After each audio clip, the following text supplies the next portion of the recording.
Hello, welcome to Recentered, a VR podcast. My name is Gary from the YouTube channel Immerse Robot, and joining me as always is Rog, also known as Flute Rogie. And as well this week we've got a fellow VR enthusiast called Mersion. So why don't you give us a quick introduction to yourself and tell us how you first got into VR in the first place? Yeah, I've always been interested in VR for like a really long time, even before I had even used it. The first actual VR headset that I tried was when my brother got a Rift S, and the first VR game I played was Super Hot VR, and I thought it was really cool. Yeah.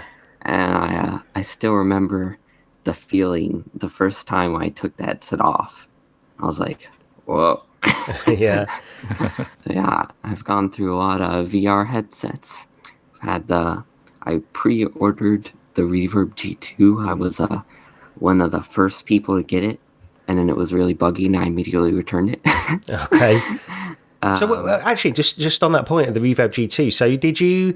It was just like the bugginess of it. Did you have any like reaction to, because of course it's got like a really high resolution, but some people complain about like the small sweet spot in that headset. Did you have any other issues when you first tried that? Yeah, so on my computer, I actually like literally couldn't even use it. When I plugged it in, my computer would blue screen. Oh, okay. Oh, wow. So yeah, apparently it was like some weird AMD graphics issue at the time. Yeah, I had a Vega 56, so I can't blame them for not testing. But yeah, I tried on my brother's computer just to like see how it was before I had to return it. And yeah, it was very sharp. As far as the sweet spot, I definitely noticed there was, a drop off in the clarity from like the very center of the image. Yeah. And it's kind of hard to say is that it was more than other headsets, or if it was just because the center was so clear. Yeah, that drop off was more noticeable. I've thought about that myself actually, but I don't know. I still think that sweet spot in that headset is really small. That's the only thing that I didn't really like about it. Everything else was fine. I mean, the field of view wasn't great, but it didn't bother me, the field of view or anything. It felt pretty close to like a Quest or something like that. But the center of that lens was really, really ultra sharp, and hopefully that's what we'll get on the PSVR 2 anyway. But we'll see, because it's got a very similar resolution. So, what headsets are you using at the moment? Yeah, so at the moment, I also have as a Quest 2. I have a link cable. Yeah. For it. So yeah, I still have an AMD graphics card, although not the Vega 56. I have a 6700 XT. Okay, yeah, that's nice. But yeah, I've been having some issues with Link, and I think it's because it's just like AMD graphics don't work very good with Link for various reasons. Yeah. So I might switch to NVIDIA at some point, but at least for now, it's something I can play PC VR. Yeah, it's a nice graphics card. I mean, I know I've heard of some of the issues that it's sort of minor things, isn't it? Like compatibility with the G2 on certain AMD graphics cards and stuff like that. But it depends. I mean, I'm looking forward to seeing more information on sort of the next generation of AMD graphics cards as well, and hopefully they won't suffer from some of the small compatibility issues. This is the thing. Yeah, it's hopefully like they have a better video encoder.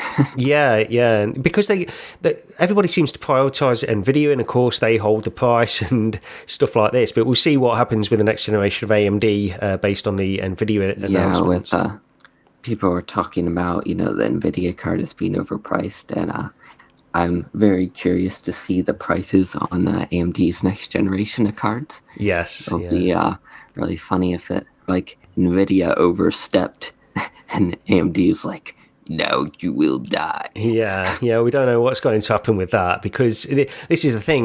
They've had the market share, haven't they? NVIDIA, they've had the reputation, the market share. The last generation of NVIDIA cards just got fantastic reviews. You couldn't get hold of them, but they got great reviews and stuff like that. But actually, speaking of link cable issues, Rog, shall we go over to you? Because you've got some stuff to share about that, haven't you, this week? I was absolutely fuming last night And it's a good job I got out of my system yesterday, because I wouldn't be able to. You wouldn't be able to broadcast on our PG podcast, shall we say? Yes. My Quest finally updated to version 44, and everything stopped working, link-wise. Yeah. It just wouldn't. Link cable wouldn't connect.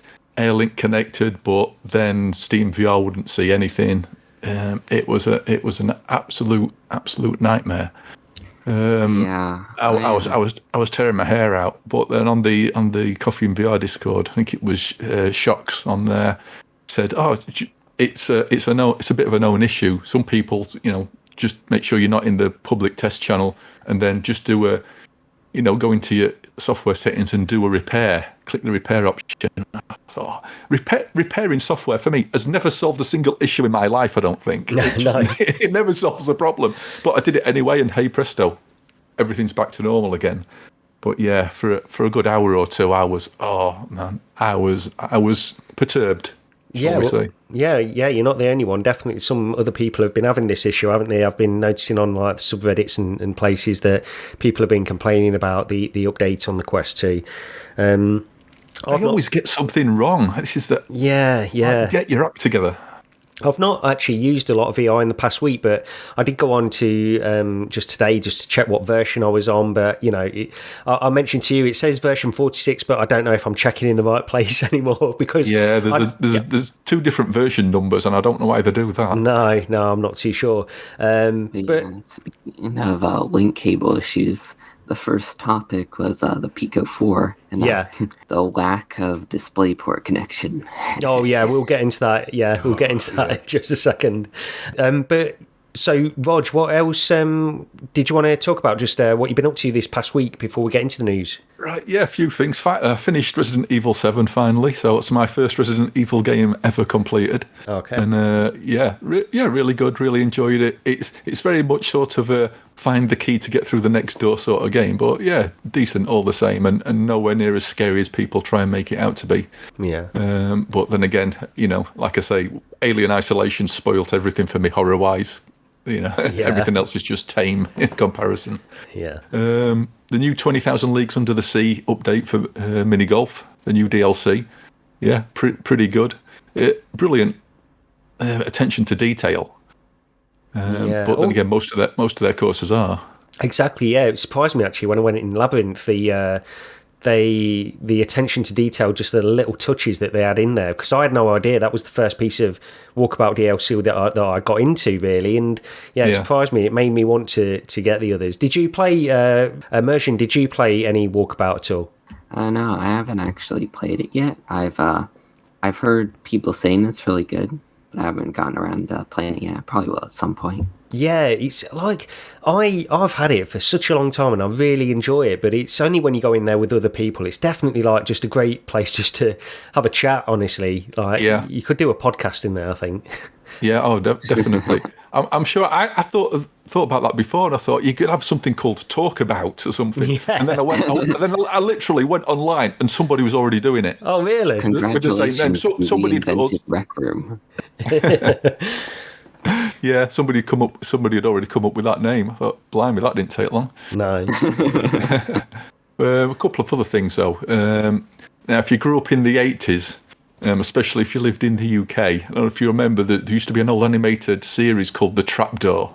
Of course, yeah, I remember that. You know, plasticine animated characters with Burke, Feed Me, and all that sort of thing. There was an 8-bit game as well by a guy called Don Priestley and Piranha Software. But somebody's decided to do like a fan remake of it in VR, and it's on SideQuest. It's free to download.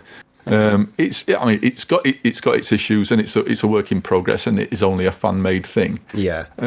But yeah, if you're looking for some sort of some nostalgia from the 80s when you were a kid, it's free to try. Give it a go. It amused me for 10 or 15 minutes, definitely. Yeah, I remember that show. It's on ITV or something like that. Yeah, I think pretty sure it was, yeah. You get home from school. Yeah, of course.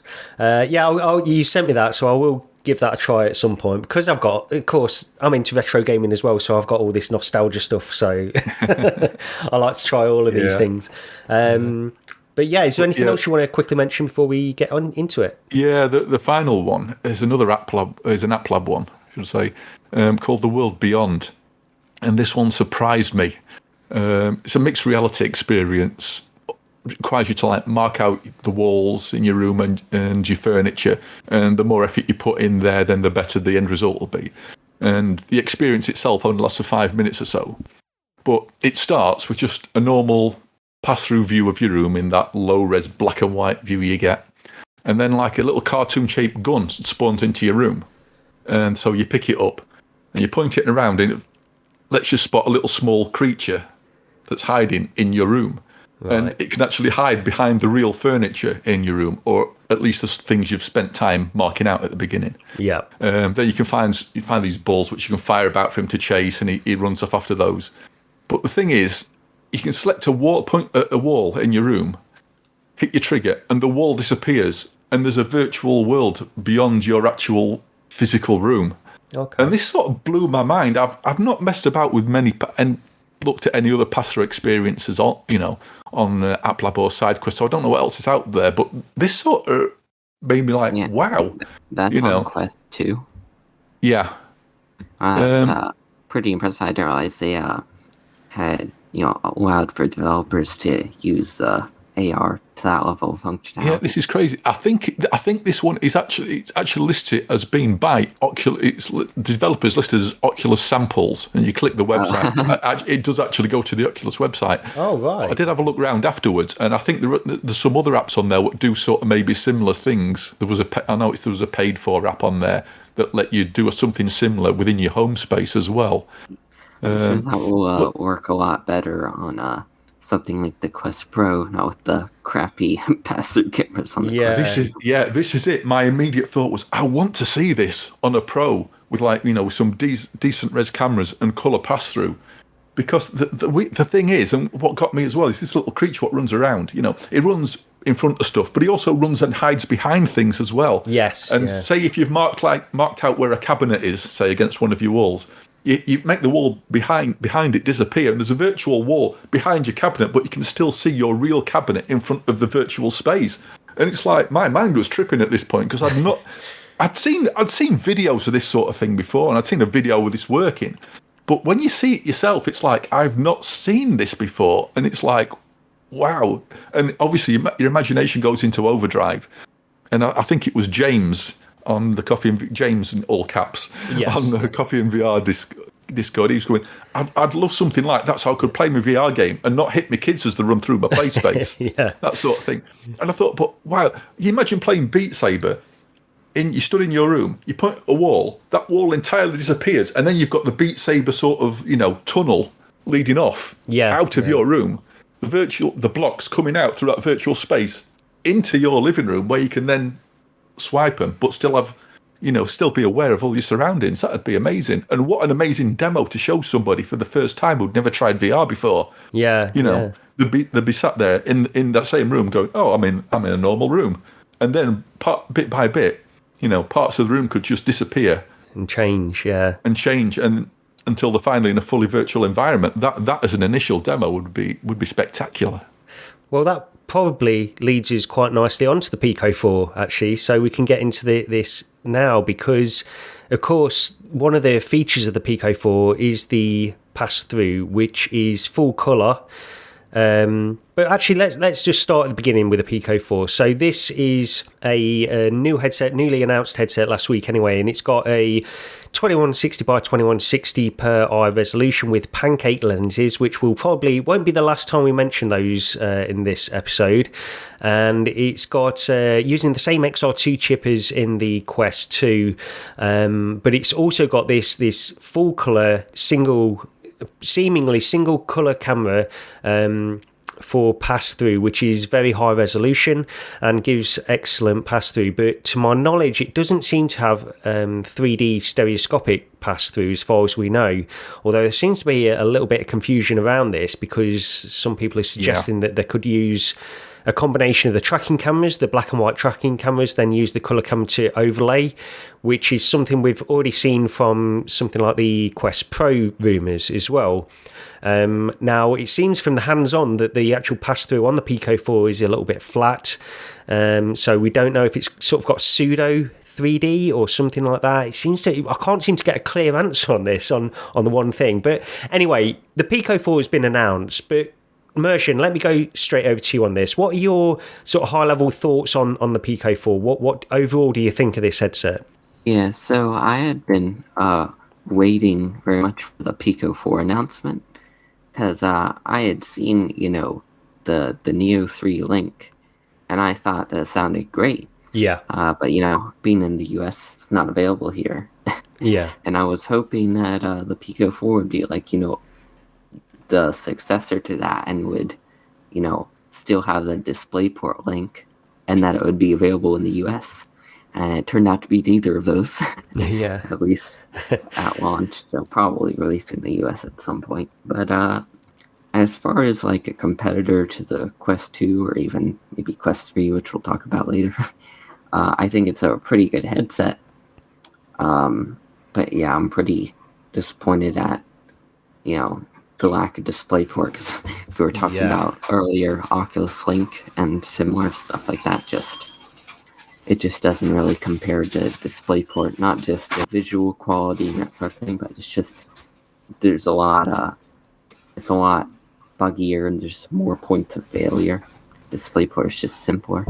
Yeah, I think that's one of the main disappointments with it, really. I mean, the Neo 3 Link that they had that Link name for a reason. It turns out that this one doesn't have that DisplayPort, so you won't get a native raw feed from your PC when you connect it to that. In fact, I'm not even sure if you can connect it with a cable, but you can connect it to... It was unclear, but I've heard at least some people say that it does, that you can connect it with a cable. It's just like Oculus Link. Okay. It's compressed. Right, yeah. So it's also got this wireless ability, the same as sort of AirLink and that kind of stuff as well.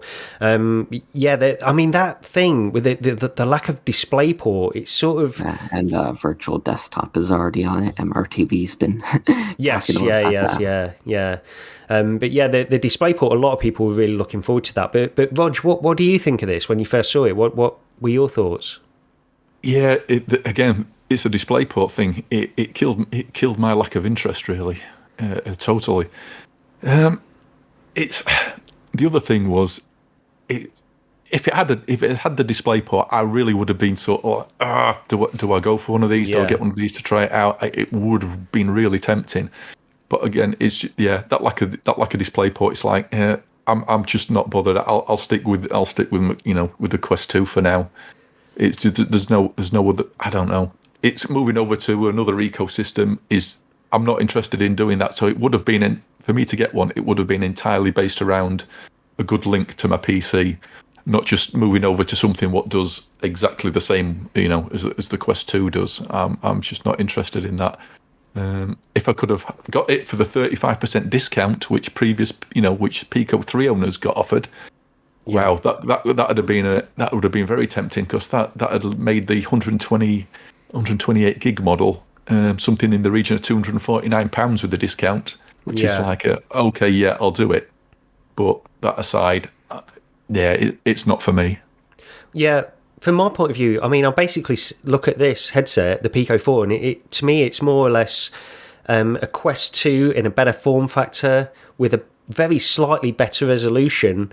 But then, of course, like you mentioned, you've got the ecosystem, so I'd have to rebuy my Quest 2 library and these kinds of things, which it just puts it to a level where I don't really feel compelled to pick this thing up, whereas both of you have mentioned, like the DisplayPort thing would have probably won me over to that side. So it would have been a case for me keeping my Quest 2 for that library, then perhaps picking this one up just to add new games into that come out on the Pico 4. But apart from that, I don't see a lot of incentive in terms of buying this, to be honest, for me. The other thing, just quickly to mention on this, there were some other leaks about the Pico 4 Pro, which might come out next year. They did announce it, but they've not sort of given any details on it or anything like that, or they've sort of alluded to it at least. But the Pico 4 Pro is more akin to a Quest Pro in the fact that it has face and eye tracking with an automatic IPD. But the Pico 4 Pro is sort of focused almost entirely on enterprise, and they've said that, which is not necessarily something that Meta have said for the Quest Pro necessarily. They're still sort of focused on sort of a combination of consumer and enterprise, at least from what I'm seeing. Prosumer. Yes, yeah. So, Mersion, with the Pico 4 Pro, because something we'll get into later with the Quest 3 is about the sort of face and eye tracking. Is that something that really appeals to you, for example? Yeah, I think it's a cool feature, but it's not like something I care about that much. I care about the eye tracking more in terms of not just like the social feature, but more like, foveated rendering and like in the future varifocal lenses. But I don't play a lot of, I've played, a little bit of VR chat sometimes, but it's not like something I play a lot. So the social aspect doesn't matter a lot to me. Yeah. I mean, I think that's pretty much exactly the same as me. I want the eye tracking for the performance benefits for dynamic foveated rendering. Really, the face tracking doesn't bother me too much, but it's some of the features with eye tracking that can be a big benefit for social, as you mentioned, and a lot of people would really like even just that aspect. Rog, what do you think of these Pico 4 Pro leaks as well regarding this? I've not got much of a thought on them, in all honesty. It's it's okay, yeah, that it's something it's gonna come along and not be aimed at us. I can't really say much more than that. I've no real thought on it. I've not really thought much about it at all. One thing about the Pico 4 that I was thinking, even if it didn't have DisplayPort, was it would probably be a lot more comfortable than the Quest 2. It's just like the head strap is way better, and it's like got the battery in the back, so it's more balanced. And those those pancake lenses, can be a smaller form factor. Yeah, that is one thing. I must admit that the form factor is intriguing. I would like to try one just to see how it feels. Yeah, me too. Yeah, with the Quest 2, I was thinking I would actually have to do more to it to make it more comfortable. And so I bought it, I got it used, and it came with the Elite strap, which normally I wouldn't have bought, but it came with it, so I was using it, and it was pretty uncomfortable. And I was thinking I was gonna get like, the Bobo VR like M2 Pro or Plus or something like that, which is pretty expensive. Yeah. But the first thing I got was a new face pad, because one that comes with it is pretty bad. Yeah. And I got the Bobo VR F2 because I wanted the fan, and I get both of them one. And after that, it was a bigger improvement than I thought, because like even though with the Elite strap style it's still pushing into your face, with that so much better cushion, it doesn't bother me anymore. It's like it could be better, but it doesn't actively like bother me or like my face is hurting after playing. Yeah. So I think it's probably good enough for now. I probably not gonna. I don't want to keep the Quest 2 forever, so I think I'm probably not gonna spend much more money on accessories if it's just like good enough. Yeah. I think that form factor, the pancake lenses and the form factor that they allow, that's one of the main interesting points with the Pico 4. And it's also, if we can move on actually to the Quest 3 leaks as well, because it's sort of very related to the Pico 4 at this point. Yeah. So Brad Lynch from the YouTube channel, sadly it's Bradley, has yet again leaked some more stuff from Meta, and this time we've got some CAD images in the same way that we got some CAD images from him regarding the Quest Pro a while ago. We've now got some CAD images for the Quest 3, which is coming out, and it seems to be that the specs of this, based on his analysis and from what's on the CAD images, is that it's going to have 2 side cameras for the 6 degrees of freedom tracking, 2 forward-facing cameras as well, and then in addition to this, there are 2 other forward-facing cameras for the pass-through mixed reality. And again, I think this is going to, based on what he said and what other people are looking at regarding this, these cameras are probably going to be quite high resolution black and white cameras, and then using the other cameras to overlay some color on top. At least that's my understanding from what I've seen. There's a lot of information to take on these, but that seems to be what they're doing on the Quest Pro, and it seems to be translating over to the Quest 3 as well. But like the Quest Pro, the Quest 3 also has a depth sensor as well, which will help for the environment mapping for mixed reality and also the hand tracking as well. It's got 2 LCD displays and an IPD adjustment wheel, so it will presumably have 2 separate displays and full manual IPD adjustment. Pancake lenses yet again, and this time the chip will be upgraded. It will be the Qualcomm XR2 Gen 2 chip, which Brad actually made a video on earlier today at the time of recording, where he spoke about this chip being probably slightly more of an upgrade than we might have expected based on the naming convention that Qualcomm are going for with regard to this. But it doesn't have, one of the big things that people have been mentioning with the Quest 3 is there is probably going to be no eye or face tracking with this headset, which a lot of people are disappointed about. And I can understand why, but at the same time, there wouldn't be that much to differentiate it from the Quest Pro if it had those capabilities as well. I was gonna say about that. Yeah, I heard a lot of people saying that they were so surprised. And I'm like, why though? I was never expecting it to have our face tracking, just because they're trying to keep the price really low, and that seems like even the Pico 4. They relegated that to the Pro model. So yes, I was never expecting that in a cheap Quest. And I was surprised that everybody else was so surprised that it wasn't there. Well, yeah, I mean, one of the things, like you say, it's not that something had to give on these specs, because if this is going to be a really budget, like a Quest 2 kind of price headset, there's got to be something to differentiate it from a Quest Pro, and it's made sense that it was the eye and face tracking. But then again, it's got this higher spec Qualcomm chip in there as well. Yeah. So it's still... I'd say that's probably the thing that most interests me about the headset is the upgrade chip, because I doubt I'll end up getting the Quest 3, but that is very interesting, because even if this might be the first headset that it shows up in, I'll definitely be in other headsets, and that's interesting to finally move on from the XR2.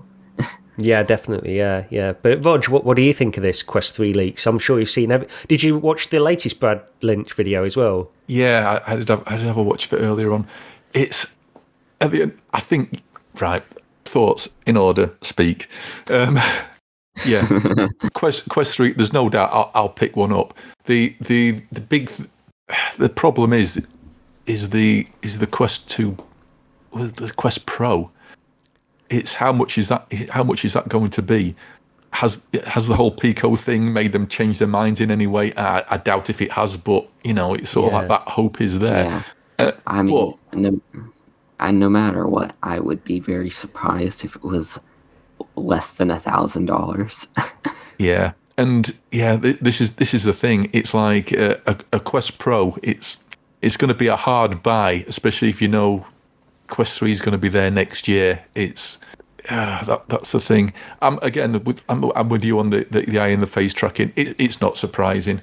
It did make me wonder, if we should be revising our thoughts on the PSVR 2 price, considering that's got eye tracking in there. But then again, there's there was something about that, wasn't there? It was £599, was it, or $599? There was a website that leaked it.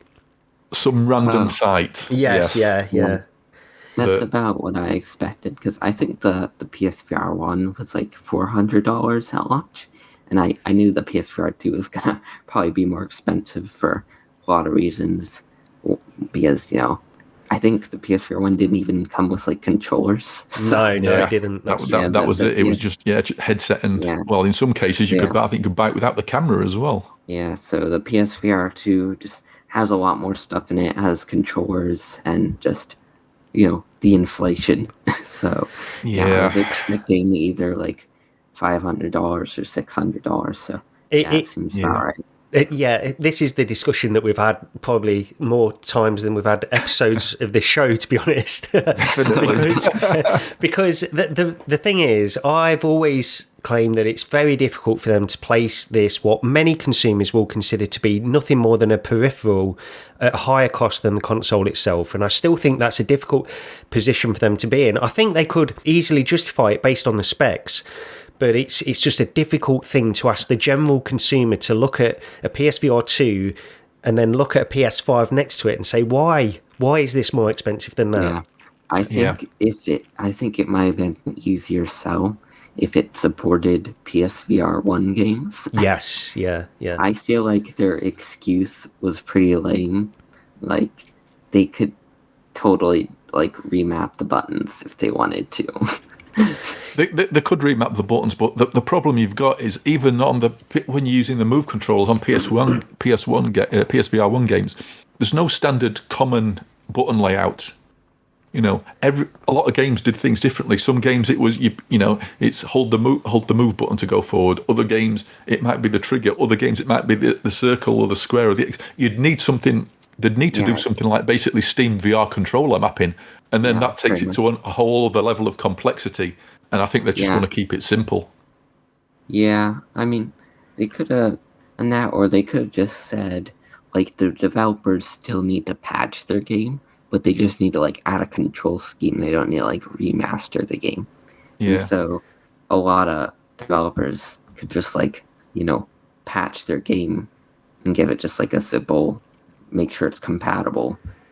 And I feel like now it's the same game, but with a little bit better graphics and a new control scheme. Now give us another $50. Yeah. Well, that's the fear, isn't it? I think a lot of people are saying that they're leaving the door open for these kinds of remasters. I mean, I hope that developers who think that it's worthwhile will just go in and update their game and have the option from Sony to say this is now PSVR 2 compatible with nothing more than a fresh control scheme put in there, which I suspect they will do, but they just don't want to say no blanket compatibility, backwards compatibility for it, simply because of those issues. And I don't think every developer will deem it worthwhile for their project to port over to the PSVR 2 as well, because it depends on what their sales they can expect, I suppose. Yeah, there was one good argument. I don't know if it'd be possible or not, but basically, I mean, the move controllers work like any other controllers. You've got IMUs in them.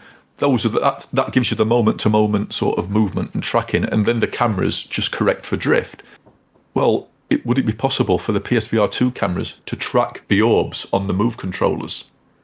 Because if they could do that, the move controllers already connect to the PS5, so it might be just a driver-related thing. If the headset itself could see those orb controllers and correct for drift, would it be possible to use the move controllers? I mean, I think that's a good point. I think they could potentially do that. But again, that's another layer of complexity that I don't think they'd even want to get into or entertain, to be honest, for that kind of product. It'd add complexity for them because they'd have to sort the drivers out. Yes. But from a user point of view, it wouldn't, because it'd just be, all I need to do is pick up my move controllers and then I can play my old games. Yeah, Sony was like, we could do all that work, or we could just make people buy the same games again and give us more money. Yeah, and the remastering stuff. Have you seen the news that they're going to remaster the original Horizon Zero Dawn? I've not seen that, but it doesn't surprise me at all based on what they've been doing. Are you crazy? Yeah. It's already been sort of patched for PS5 and 60 FPS. Yeah. Why do we need a remaster of something that's, all they can see is those dollar signs. Yeah.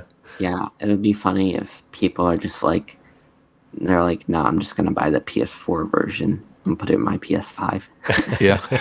Although I have a feeling that won't happen, because all the time we see these, oh, this is a bad game, don't pre-order it. And everybody's like, yeah, let's not pre-order it. And then it sells 10 million copies anyway. Yeah. So anyway, we've somehow drifted onto the PSVR 2 yet again, as we always do. But yeah, that's fine. So yeah, I think we were talking about the Quest 3 and all that. Yeah. Something I was going to mention earlier with the Quest Pro is I think the name is really interesting, because I was thinking that the name Quest was like more of like a gaming brand.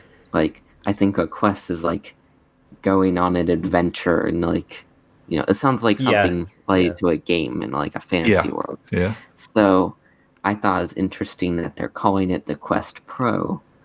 Yes. It's obviously not aimed at game. But then I thought about it a little more. I think maybe the reason for that is since they changed from the Oculus name, they don't have that brand anymore. So people still know the Quest 2 though. But if they called it like the Meta Cambria or whatever, nobody who wasn't like knew about VR stuff, they wouldn't know there was any relation between the Meta Cambria and the Oculus Quest 2. Exactly. This is exactly right what you've said there, because they've moved over from Oculus to Meta. What the hell does Meta mean? Meta is the parent company to Facebook. So they're not having this Oculus brand, which was intended directly for VR. They've abandoned that through spite, in my opinion. Zuckerberg just does not want to have that name associated anymore. I feel like that was a bad decision. I understand why they renamed the company. Yes, but they could have renamed the company and still kept the Oculus as a brand name. Exactly, they could. And now it's just weird. Well, because they still have like parts of like it's Oculus Link. You have the Oculus button on your controller, and it's just like so weird. And like so many people, you know, the people knew the Oculus name. Joe Rogan certainly does. Anyway, he definitely. I saw that. I saw that. That was amazing. Sadly, Bradley posted that, and it was like it was at that moment that he knew. But yeah. I mean, that's what it comes down to. The simple thing is they couldn't have the Meta Oculus Quest or the Meta Oculus Quest Pro. This is the problem. The naming convention now has this inherent problem of the Quest is now the VR brand. Rather than Oculus being the VR brand, Quest seems to be the VR brand, and I think that's what they're stuck with. Yeah. Did you see them trying to rename like their old headsets to like the Quest Rift? Yes. And the Quest Rift. That's just like so weird and kind of funny, and like in like a way of like it's so bad. It's like it's like, come on, you've abandoned those, you know, let it lie. I think there was some people just saying it was like a copy and paste error, that somebody had just gone on there and just took everything Oculus off and put everything Meta on, and it didn't quite work for everything, unfortunately. But I don't know. But their naming convention, it seems to make it seems to make sense for them, but I don't know how they go forward with it. And like you say, Mersion, it's like with their sort of they've still got certain things which are Oculus, and people have this recognition for Oculus that they're not going to get rid of quickly. I think people are coming around to the fact that they're calling their Oculus Quest 2 a Meta Quest 2 now, but it's going to take a long time to completely get rid of that Oculus brand, really, I think. But we'll see where they go with that. Yeah, it's like they might eventually work, but it's like, why even do it in the first place? It's like I said, I understand why they changed the company name, because they aren't just Facebook. But it feels like the Oculus was like a brand name. It's like plenty of companies have like, you know, a sub brand name of like this category of products. Yes. It's like you had the thing that worked. Why did you have to just like throw it in the trash? Well, I mean, pretty much everybody will say that, and also it's like Sony. You've got the Sony, then the PlayStation brand. What Meta have now done is they've, rather than having the Oculus brand, they're now saying that the Quest is the VR brand. I'm going around in circles, but you understand what I'm saying. It's it's just frustrating. Even weirder than that, because by the naming logic of calling it the Meta Quest 2, you would think it would be like the Meta Rift S. So why the Quest Rift S. Yeah, that's true. Yeah. Is that what they did? Was it the Quest? Yeah, it was. You're right. Yeah, I can't remember what that was because they took it off. It's not like that anymore, is it? It's not like that on the website anymore. Okay, so maybe either it was just like an actual error, or maybe it was like everybody was like, "Stop it!" And I'm like, "Okay, well, let's quietly remove this." In fact, I don't even know if those products are even on their websites anymore. But I've not looked for a long time. No idea. No, I don't know. But anyway, we should probably get on to the next little snippet that came out from Brad Lynch's video, which is to actually do with the newly announced D-Link VR air dongle. And we've actually got a price for this now. So this is a dongle which you attach to your PC, and rather than having to go through a home router, you can just connect your Quest 2 via Airlink to this dongle. And they've priced it for $99, and at the moment it looks like it's going to be US only for the time being. Hopefully they'll release it other places as well.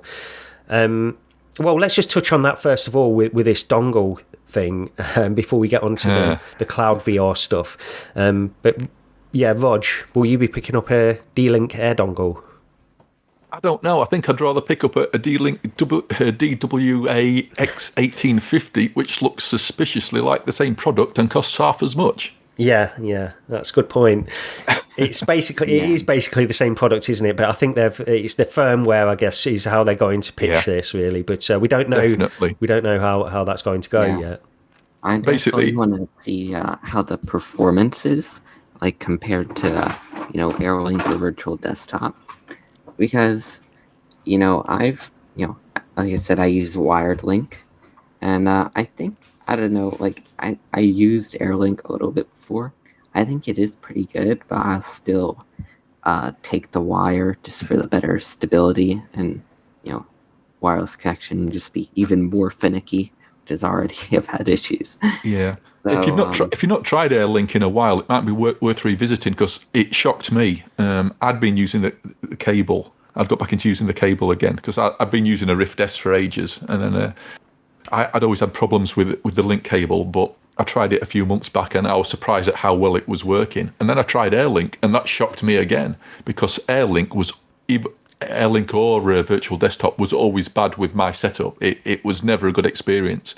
And now it's totally different. It's improved a heck of a lot. Yeah, something I wonder with this dongle is that I've seen some people saying that it's just like for people who don't already have like a good router. Yeah. And so what I'm wondering is it just going to be Airlink under optimal conditions, or is it going to actually be better because it's a direct connection? Because I would hope at least that it would have lower latency because there's less hops.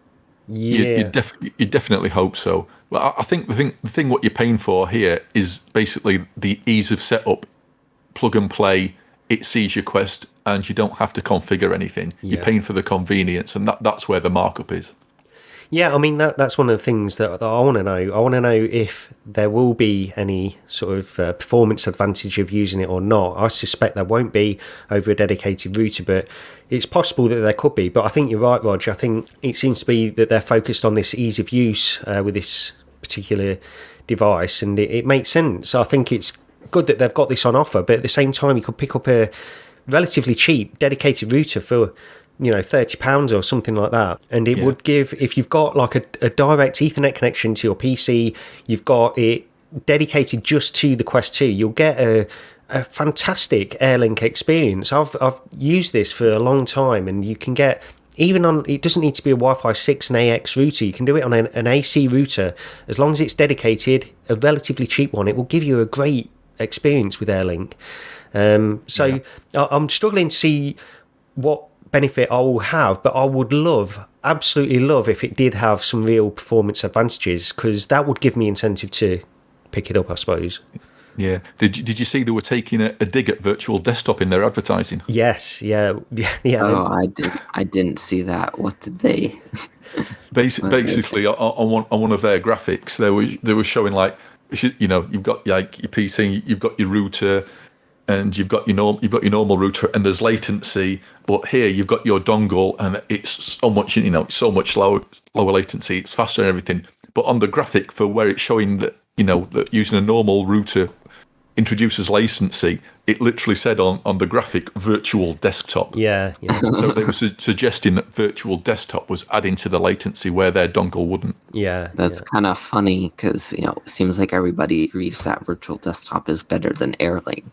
So it's sort of funny that they would compare it against that. Speaking for me, I mean, actually, both Virtual Desktop and Airlink, I've had very similar experiences in both. I will say I think I get slightly better image quality in Virtual Desktop based on colours and stuff like that. It just seems to pop a little bit more in Virtual Desktop. But Guy Godin, the creator of Virtual Desktop, has been having a bit of a war against Meta based on all of this advertising stuff as well, because he's pretty much of the opinion that a dedicated router will do just as good a job as whatever this will do.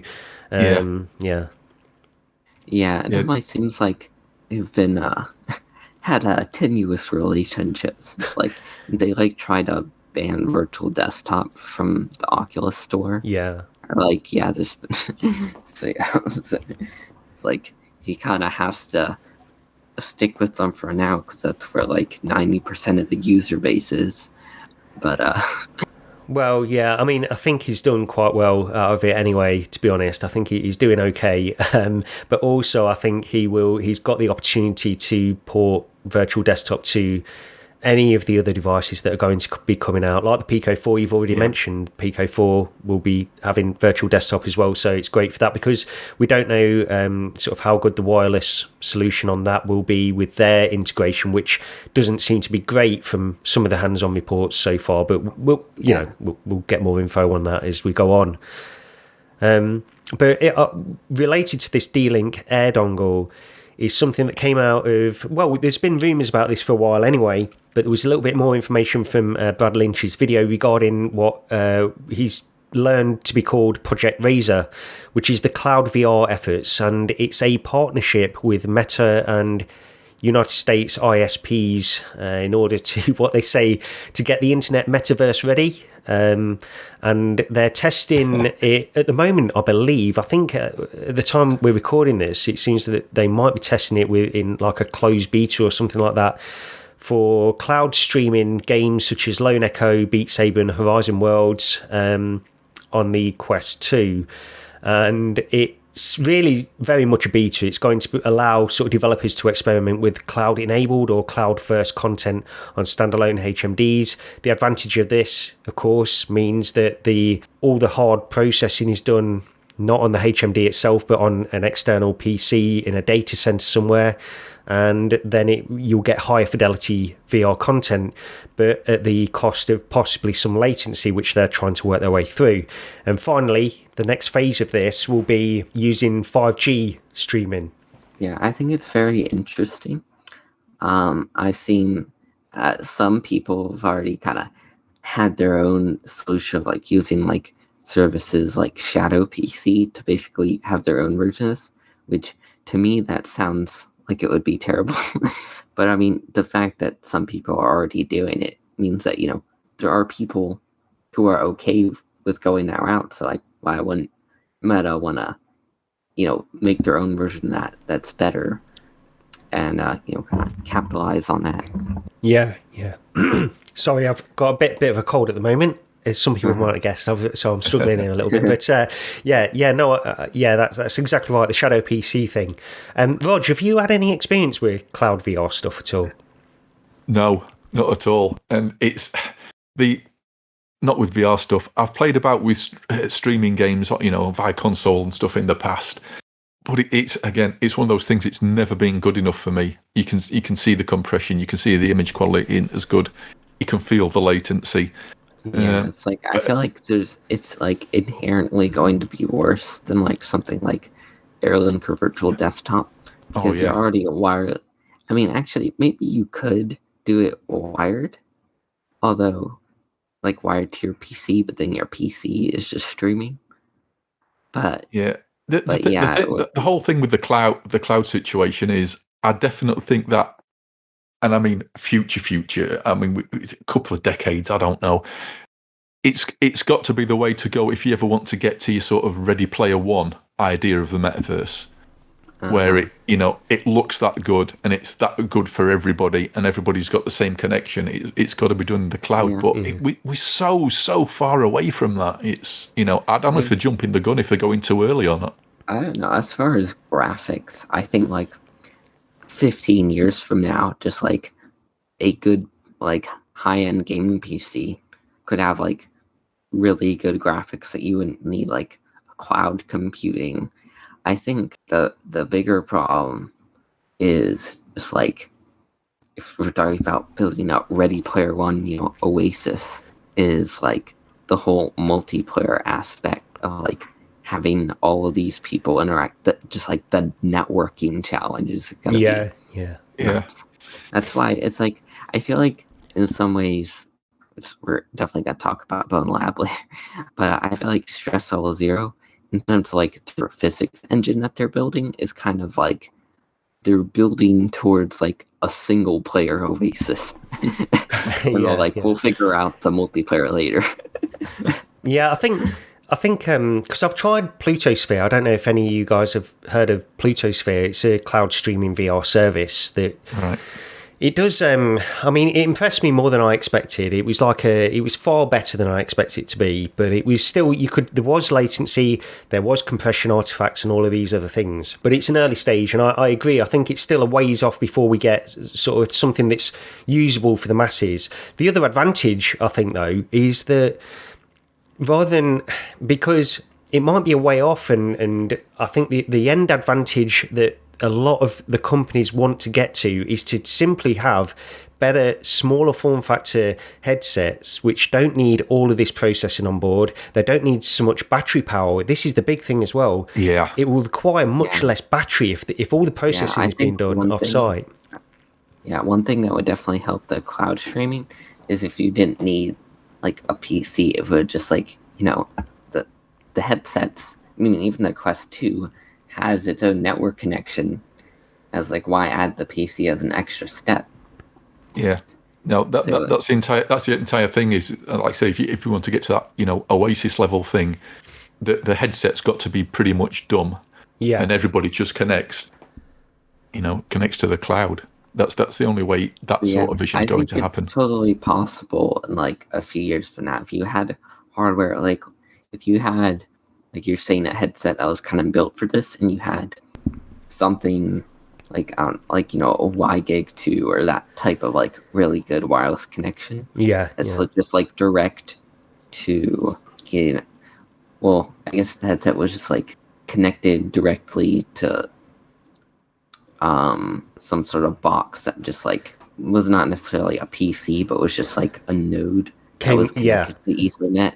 So your headset would like connect over WiGig to like your module, and the module would just be like connected over Ethernet and you would have like some sort of nearby data center to have lower latency. I'm like, yeah, that could totally work. I think what they're eventually going for, because 5G and whatever comes beyond that can cut out that box. I think that's really what they want to do, because the box with data centers located relatively close and 5G having the extra because the advantage of 5G and technologies that come beyond that is the ultra low latency. It's not necessarily the bandwidth, but the ultra low latency, that they might be able to use technology to bypass that box. And I think that's what eventually they would love to do, so you don't need this box. Incidentally, actually, just on that idea, there was this originally when Apple that we're talking about, well, Apple never spoke about VR headset, but some of the rumors around it are that they originally envisioned this little box that would sit in your living room and then stream wirelessly to your headset, so it didn't need all the processing on board. But that seems to have been, I think it was Johnny Ive that sort of put that in its place and said he didn't want that to be the case. He wanted a more sort of sleek, all-in-one form factor. Yeah, and I think that will work well for what Apple's probably doing, because like I'm sure their silicon, nothing else, they have really good chips that are very powerful compared to like even the best Snapdragon chips. So if they have like I think Sally's probably something similar like what's they put in the iPad, like an M2 kind of chip that's like low power, and that would definitely be probably even, a good bit more powerful than like the XR2 Gen 2. So I think that'll totally work for them. Yeah. Well, we'll see what happens with all this cloud stuff anyway, because it seems to be the direction that they all want to go in, but we just don't know how long it's going to take, or we'll see how Pluto Sphere carry on as well. Yeah. But as far as that Apple headset, personally, I'm not. It's like I'm not interested whatsoever in buying it, but I'm still excited for it because, we all know when Apple does something, all the other companies are like, oh, that sounds like a good idea. I better do that too. Yeah, well, yeah, I'd love to. I'd love to try it. I can't really afford it based on all the rooms and stuff. But it's going. We all know it's going to be expensive, but it also is probably going to be pretty high end. And I think Brad mentioned in something else that he's heard about that it probably will be using micro OLED displays rather than the kind of LCD with pancake lenses. Yeah, that'll be interesting because Bradley's been talking for about micro OLED and pancake lens, and we haven't really seen that done right yet. Because there was the RPAR, but that didn't turn out very well. I don't even know if it's shipped yet. I was a Kickstarter on that, and I was at the end, I was like, I don't know about this, and I canceled my pledge. And okay. I did. Yeah, that was one of the first ones because we've not seen a lot, and there were a lot of complaints around that, like the colours and stuff like that with it. The problem is it needs very bright displays to get through the pancake lenses because they're not as efficient with light as standard lenses, and I think the micro OLED displays they were using weren't necessarily up to the job, but I don't know.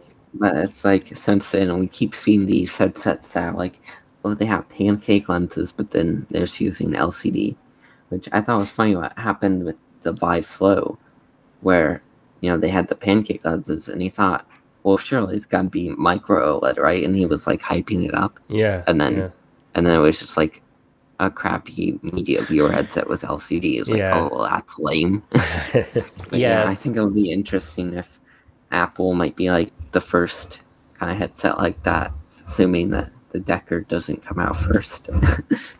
Yeah, I don't. Which I think. Yeah, I think the Apple headset will probably come out before that. Yeah. So.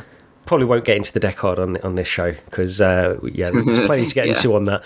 But what we should do is get on to the next topic anyway, which is the final topic for this show, or the main topic is going to be for Bonelab. Now, just to get this out of the way, I've not actually played Bonelab. I've not picked it up. I did play quite a bit of Boneworks originally, so I'll only comment on sort of some generic things to do with both games, I suppose. But Mersion, I'll go over to you first on this one because you were a big fan of Boneworks. You picked up Bonelab, so tell us your thoughts on it. Yeah, I was actually, even before Boneworks came out, I had seen the previews and them playing it, and I was very excited for it, and I got it on launch. It was funny at the time. That was before I even had my Quest 1, so I was just playing on my brother's Rift S, and I thought, he would probably get it, but he wasn't interested. And so I ended up buying it myself, even though I didn't even own a VR headset. So, that was kind of funny. I bought my first VR game before I even actually owned my own headset. That's ridiculous. I mean, what were you thinking? I've only done that once, but that was back on the Commodore 64. I bought some games for that before I actually got my Commodore. Did you? Yeah. Actually, no. I've said it's ridiculous, and it's actually not because I did the same thing with a Vive. Before I got my Vive, I bought a load of VR stuff on Steam, didn't I? Thinking about it, so yeah. Yeah. So anyway, I played it, right after it came out, and I really liked it. Just the level of physics interaction, and just with Half-Life Alyx, it's really polished and they have good graphics, but it feels like it's so boring.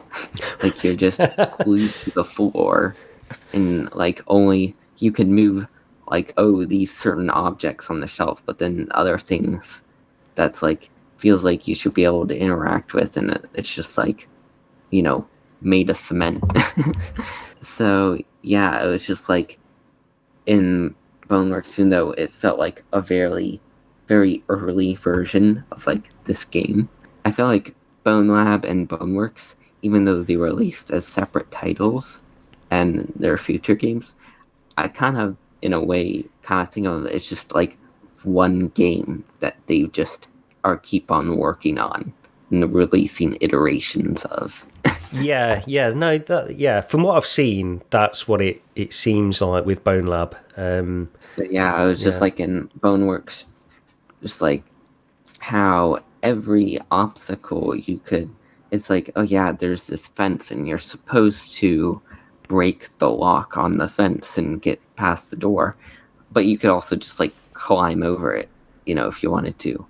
Or it's like this like giant door that's blocking our way, and you're supposed to go around the other way, and it's like a shortcut back. But you could also just like stack a bunch of crates and just like jump over the giant door and skip half the level.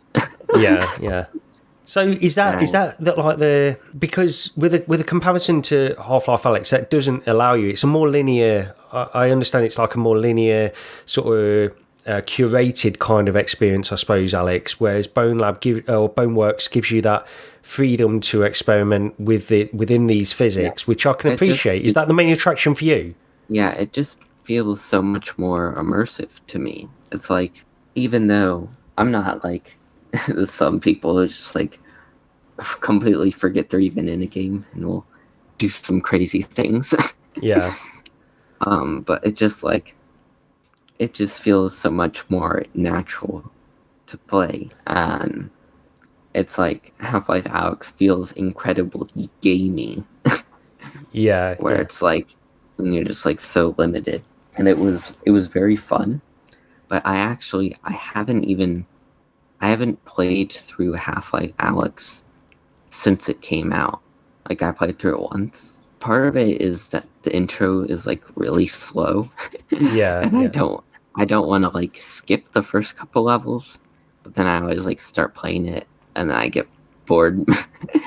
What I wanted to do was to play again on and do the gnome run where you have to take the gnome to the game. But I haven't done that yet, so. But yeah, so I felt like this Half-Life Alyx is kind of, people compare Boneworks and Half-Life Alyx a lot, and I think for good reason. Because Boneworks clearly, and by extension, Bonelab, takes a lot of inspiration from Half-Life. People were talking about like the similar enemies and all that, but even just the genre of game where it's like, if you think about Half-Life 2, where it was a shooter game, but also had at the time what was very advanced physics, and it has like these puzzles and stuff. And Boneworks is very much that same genre of game. So I think it's kind of interesting. You could see they had very opposite approaches of like, let's make this type of game in VR. I think you're exactly right with regards to that. I think they took inspiration from Half-Life 2 in order to make this VR game sort of very physics focused in an attempt to do what Valve did with Half-Life 2 but for VR. And I think you're absolutely right. I will say you've basically got exactly the opposite opinions to me with regards to Boneworks and Half-Life Alyx. But I'll get onto a few of my thoughts about Boneworks in particular, but what did you think? So going into Bonelab itself, then what is there anything different, or is the story better, or what were your impressions of going through it? Yeah, that the release date trailer.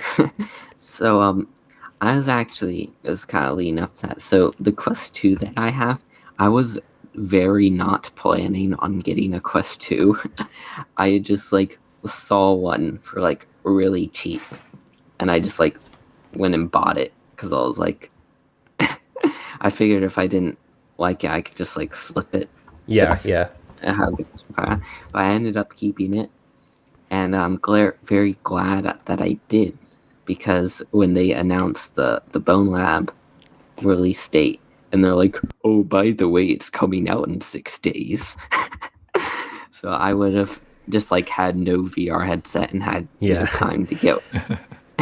I was expecting there to be more of a gap, so I'd like know when it was coming out and get prepared to be able to play it.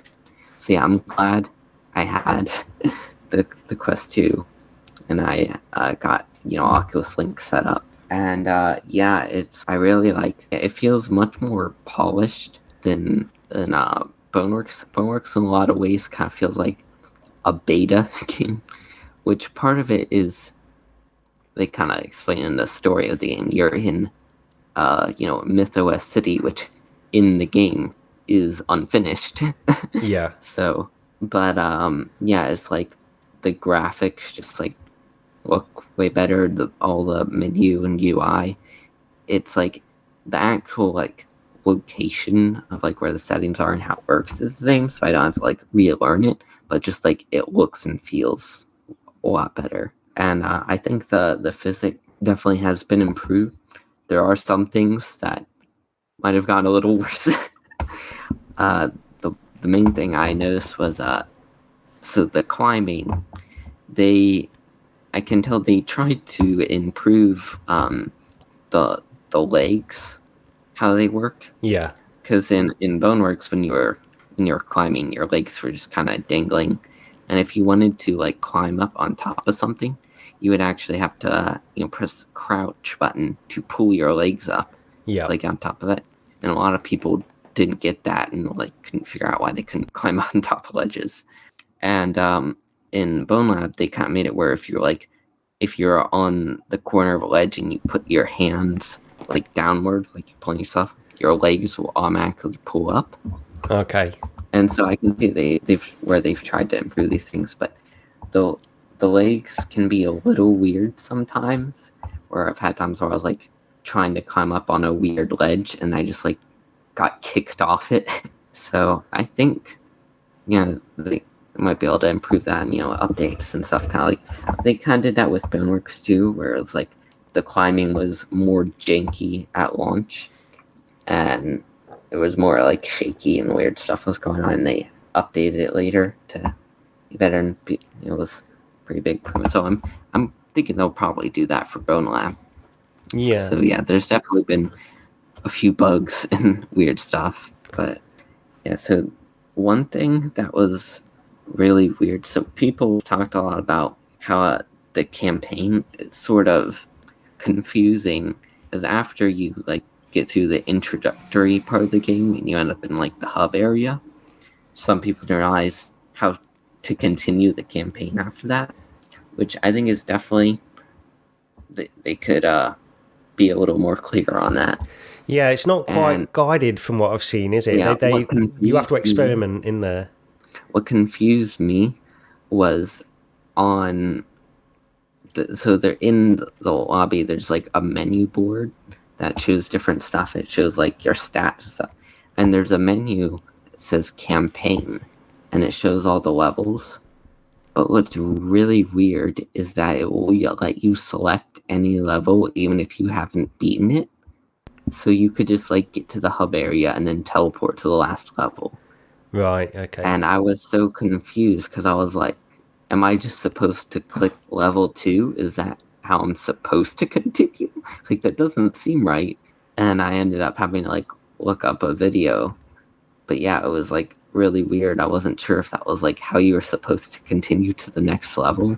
Yeah. I think this shows a real problem with this, because the amount of people and yeah, if that wasn't there, I think I would have just like poked around until I found out where I was supposed to go. But that was what really threw me off, was like I wasn't sure if that was how I was supposed to continue. It's just really bad design. But somebody pointed out, I think with Boneworks, you had to play through the original campaign to unlock the sandbox mode. Where with this one, they've gone in totally the opposite direction, and you play through sort of like the short intro section, and then it puts you in the sandbox, and you think, wait, what's happening? It's like they've gone totally the opposite way. It's like, why not just give me the campaign here, but on the front end menu have the sandbox over here? differentiate it. Let me select which I want to actually play. Don't just confuse the situation. They did change that in Gunworks after an update, whereas like in the museum level, you can unlock one of the sandbox modules. So they did change that, in Gunworks. I think it was just that there wasn't so this is kind of spoilers, but not super. So in order to continue after you reach the hub, you have to go into some of the modules first, and then you have to use like this crane to so after you enter like the different areas, there'll be like an orb outside it, and then you have to use the crane to move these orbs. The very slow crane. Yeah. I didn't even see the crane, because you have to go up this like staircase that's like behind like the menu board. I didn't even see it at first, so I was like, where even? I hear people talking about this crane, but I don't even know where the crane is. So yeah, it was just like there were some things that like I couldn't figure out. That was just like me being kind of dumb or not paying attention. But there was also just like they didn't do a very good job of like pointing in the right direction. Yeah, I've seen it all over. I mean, Virtual Strangers were talking about it as well, and they were in the same situation where there's like, I don't know what to do. I had to go and look up a video, and it's like it's just bad design. Well, yeah, and it's like I said, where if that like the thing with the menu board, which it's not a bug, but I don't know if it's intentional either, because that seems like a very weird decision to just let you teleport to any level in the campaign without having been it. So if that wasn't there, I think I wouldn't have looked up a video. I would have just kept like poking around until I found out. That was what really like confused me. I wasn't sure if that was how it was supposed to continue. Well, so Rog, if we go over to you, because you picked this up as well, didn't you? Why don't you just give us some of your thoughts on it as well then, overall? Junk. The problem, right? I like, as Mersion was saying, I like the idea of being able to solve problems and get through an environment in the way you want to do it. Whether it's like shooting the lock out of a gate or stacking things up to climb over the fence, all that sort of thing. Give me freedom to do that, yes, but make it controllable. I absolutely hate the physics in this, and my hatred of the physics in it totally outweighs everything and anything else. There's nothing that can redeem it for me at all. When I first started it, and you go through that first sort of like fantasy dungeon sort of area, my initial thought was actually, it was. I had sort of flashbacks briefly to the old Legend Quest game with the skeletons down there and whatever, and like you pick up an axe or a mace and you lock the head off, and it's like, it feels a bit floaty, but that's fine. But the further I got on, especially when you start to get to sort of the climbing sort of stuff, it was for me it was an absolute tear my hair out situation. And I tried it on PC, and I was trying to record some footage at the time. Performance was slightly, I was getting a few hitches, so I started again. I went through it, and it's like I just could not get over the physics at all. I just absolutely despise them. I think it's like the worst physics I've ever used in a game. I mean, give me it's like if it's either trying to be real or it's trying to be cartoony. I don't see how they can say it's trying to be realistic at all, because it isn't. It's Gorn, but at least Gorn knew what it wanted to be. And I really can't get past it. Yeah, I think that's really weird for me, because I feel the complete opposite way from playing the exact same thing. Yeah. So I don't know.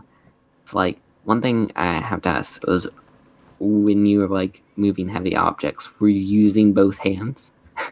Because if you try to use a heavy weapon with one hand, it's going to be real wobbly. Oh no, no. I mean, I'd seen all the sort of like the sort of walkthroughs, of the early stuff, what had been on there, and so I knew kind of what to expect, and maybe a few do's and don'ts, but I still didn't like it. It's just this simulated weight of things, I think they've taken it too far. You can add a bit of momentum to an object to make it feel like, oh yes, this is supposed to be a heavy object, but you haven't got that because you're just using a really light controller. There's no real weight, and for me, so trying to simulate the weight on stuff for me does not, past a certain point, doesn't work, and it just goes too far. I think that was I think I had more trouble with that when I first started playing Boneworks. Was that like I remember at like the tutorial area where you have to like carry a heavy cube to put on a button, and I remember feeling that where it's like I don't feel the weight, and it was kind of hard for me. But maybe it's just because I'm so used to playing Boneworks. But yeah, I just like, to me it feels great.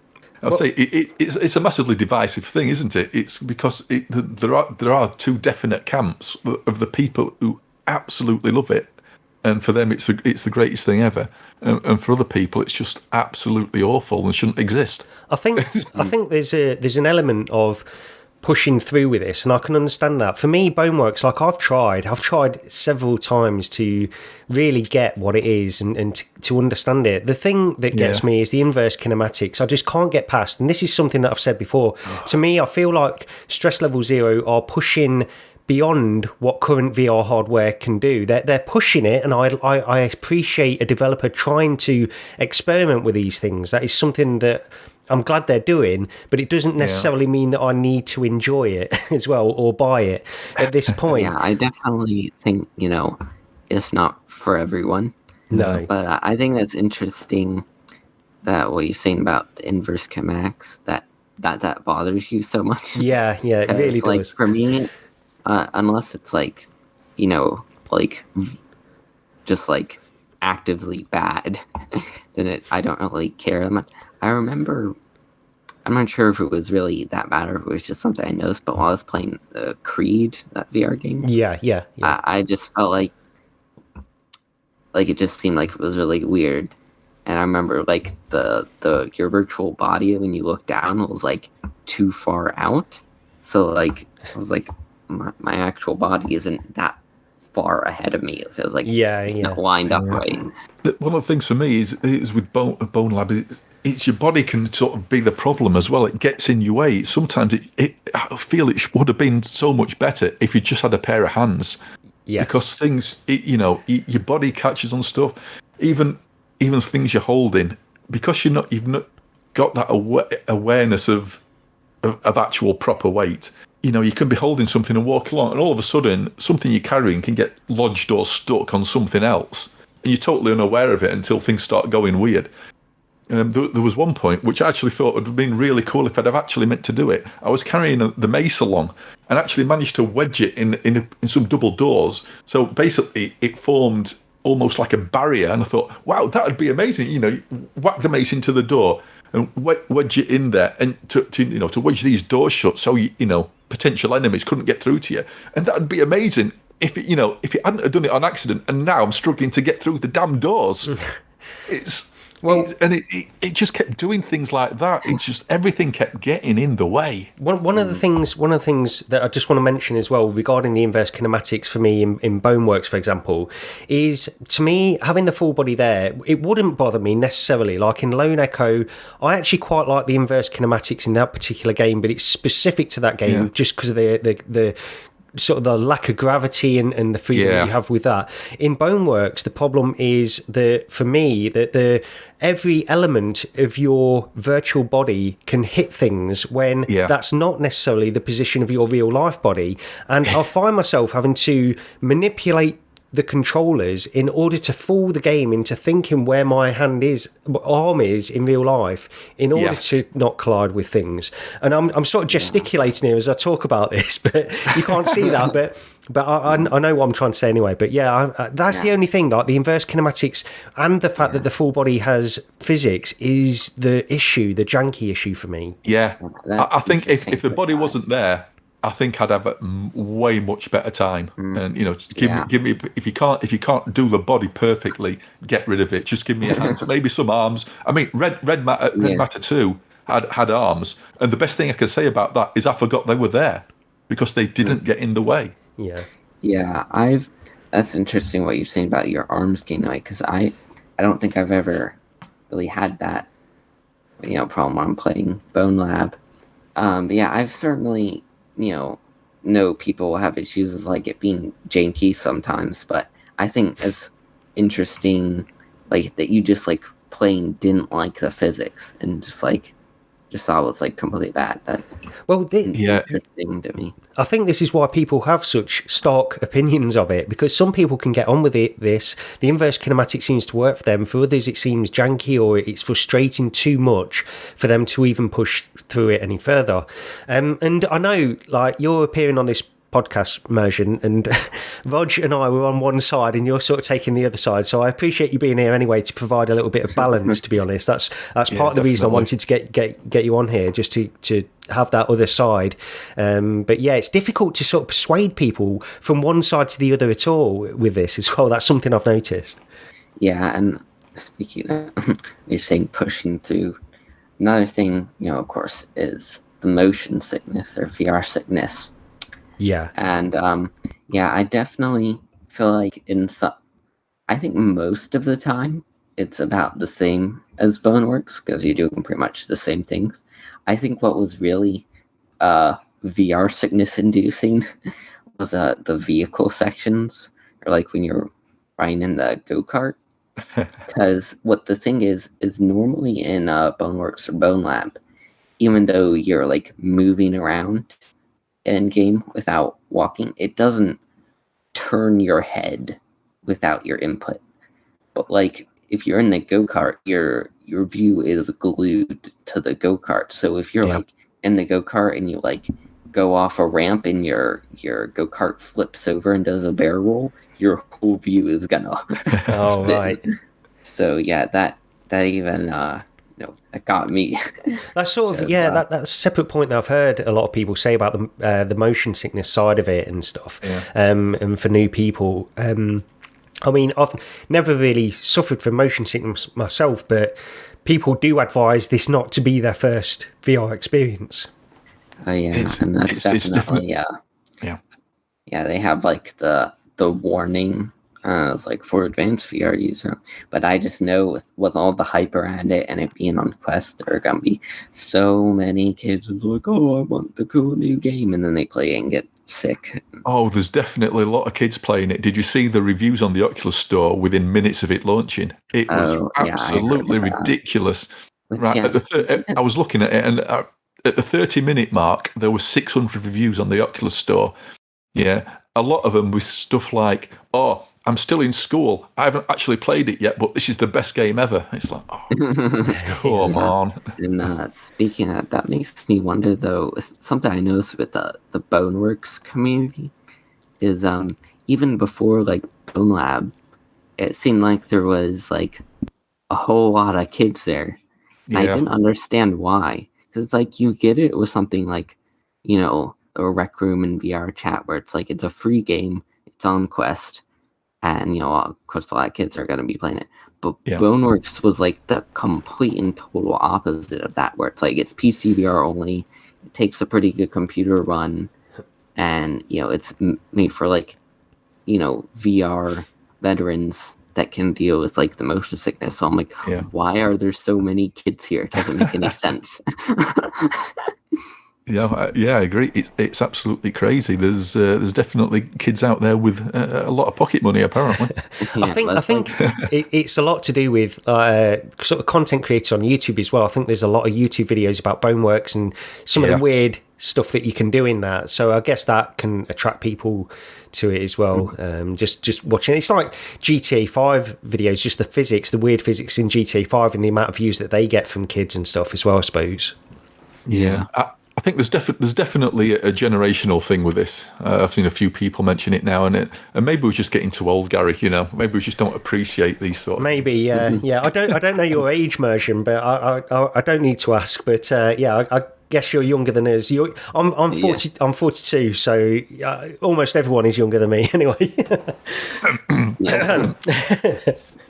that's okay. It might be a generational thing. Who knows? We don't know. Yeah. But I'm not gonna say exactly, but I'm still in the teens, so Okay. I'm not that old. So yeah. Yeah, so it could be that, we don't know, but I don't know, because some people genuinely do like. If you look at the reviews of it on YouTube and stuff, I think some people genuinely do like it. But again, the reviews have been really conflicting. You've got some people really enjoying it, and then others going completely in the opposite direction. I don't think I can remember a game, or a VR game at least, that's gone quite like this in terms of just how stark the review ratings are, really. And yeah, I think, what something Thrill Seeker's always been getting hyped out is the modding and Bonelab.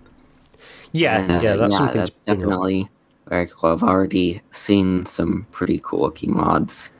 Just like people are like, it's been out for like a few days, and people are just figuring out how to like put in maps and avatars and stuff. Yeah. And also the modding is more limited right now, because I think the tools are like not complete yet. So yeah, I think in the future they want to add support for like actual code mods. So instead of just like, adding new maps or items or guns or whatever, to be able to like actually alter how the game works, and that will allow for some really cool mods. Yeah, Go on, you go ahead. Sorry, I was saying maybe somebody could mod in some physics I actually like. That'd be good. well, one of the things with the mods, I guess it gets to a point, you've got this crossover period as well, where you get to a point where you just think, it's like Thrill Seeker's video. He loved Boneworks, and he really loves Bonelab as well, which is, a lot of people feel the same way as him. And he was talking really enthusiastically about the mods. And I was thinking, at what point does it get to where you just think, maybe just learn Unity? Like, it gets to a point where he was describing this thing where you can do anything within this game, and you just think, put that effort into learning Unity, and then you can literally do anything. Unity.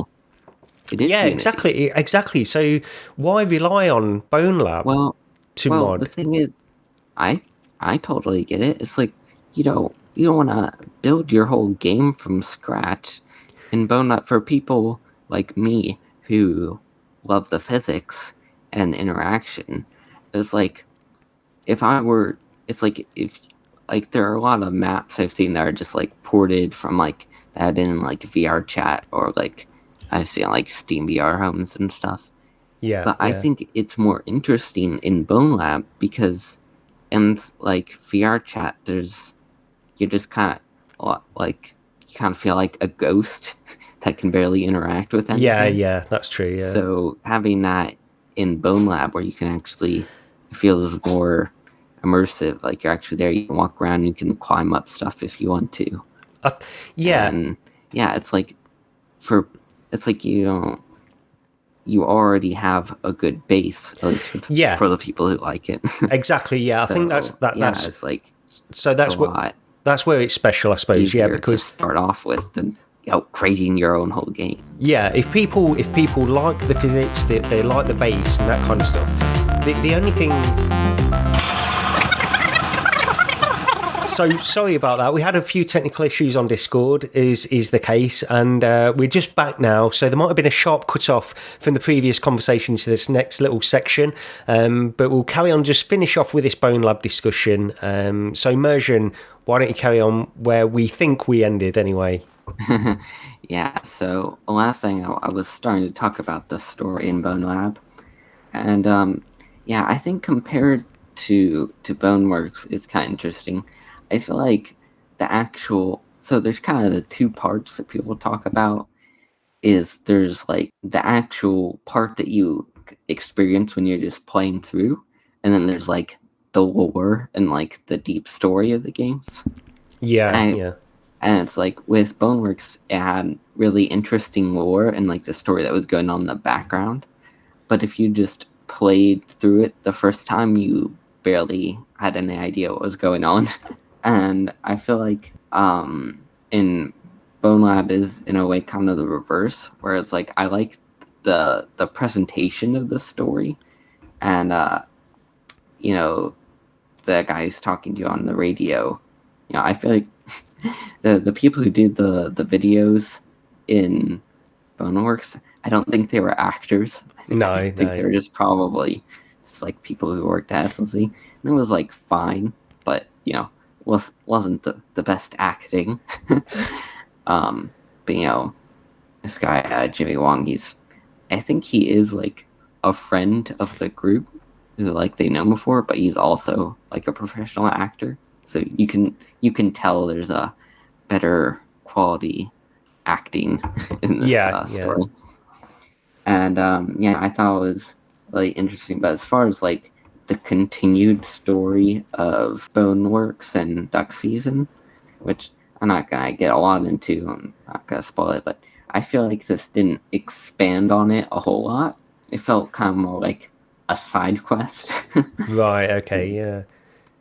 Just quickly, just on the side note there, because I've played Duck Season, I love Duck Season. I really enjoyed that game. But so is there some relationship in terms of the story and the lore between Boneworks and Duck Season? I didn't realize you didn't know that. Yeah, Duck Season and Boneworks have very connected lore. Right, okay. So the whole thing with like the void, and like there's a lot of secrets in Duck Season, Outlaw War, and there's even a kind of a teaser for Boneworks in Duck Season, where you find a message between Ford and Hayes, which is one of the guy who messaged you on the screen. Right, okay. Where they discovered the vulnerability that allowed Ford to like escape MythOS. Okay. And Ford says he's going to go and patch it. Obviously, he didn't end up doing that. yeah, okay. Okay, yeah, we don't need to go too far into that because, I didn't realise that. God, I'm very ignorant of these games, but I did enjoy Duck Season anyway. I enjoyed that for what it was. Yeah, I didn't play Duck Season until after Boneworks. Okay. I got really, I really liked Boneworks. I was like, I should probably go back and play Duck Season. Yeah. And it was also really good. It was a smaller scope. Yes, I feel like it was pretty polished for what it was. Yeah, it's got a good little sort of narrative going on behind the scenes as well. I like that. Mm-hmm. Okay. Well, I tell you what, we have been going on for a long time, and I've got to get out of here. We're a bit limited. We've had numerous technical issues with this episode, so we'll should end it there. But Rog, do you just very quickly want to go through these final few little points on here?